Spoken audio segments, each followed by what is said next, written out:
بسم اللہ الرحمن الرحیم۔ السلام علیکم۔ میری آپ سبھی سے التجا ہے کہ ایک مرتبہ درود ابراہیمی پڑھ لیجیے گا۔ بسم اللہ الرحمن الرحیم۔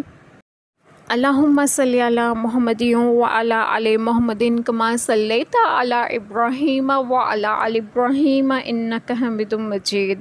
اللہم بارک علی محمد وعلی آل محمد کما بارکت علی ابراہیم وعلی آل ابراہیم انک حمید مجید۔ بسم اللہ الرحمن الرحیم۔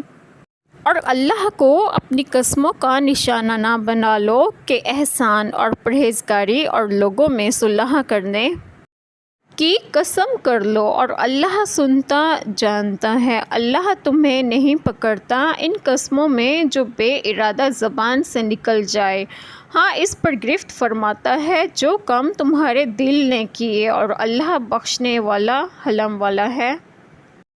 بسم اللہ الرحمن الرحیم۔ آج جو بات میں آپ لوگوں سے ڈسکس کروں گی وہ یہ ہے کہ حضرت عبداللہ بن رواحہ رضی اللہ عنہما نے اپنے بہنوئی نعمان بن بشیر کے گھر جانے اور ان سے کلام کرنے اور ان کے دشمنوں کے ساتھ ان کی صلح کرانے سے قسم کھا لی تھی۔ جب اس کے متعلق ان سے کہا جاتا تھا تو کہہ دیتے تھے کہ میں قسم کھا چکا ہوں، اس لیے یہ کام کر ہی نہیں سکتا۔ اس باب میں یہ آیت کریمہ نازل ہوئی اور نیک کام کرنے سے قسم کھا لینے کی ممانعت فرمائی گئی۔ مثلا اگر کوئی شخص نیکی سے باز رہنے کی قسم کھا لے تو اس کو چاہیے قسم کو پورا نہ کرے بلکہ وہ نیک کام کرے اور قسم کا کفارہ دے۔ بعض مفسرین نے یہ بھی کہا ہے کہ اس آیت سے بکثرت قسم کھانے کی ممانعت ثابت ہوتی ہے۔ مثلا قسم 3 طرح کی ہوتی ہے: لغو، غموس اور مؤکدہ۔ لغو یہ ہے کہ کسی گزرے ہوئے امر پر اپنے خیال میں صحیح جان کر قسم کھائے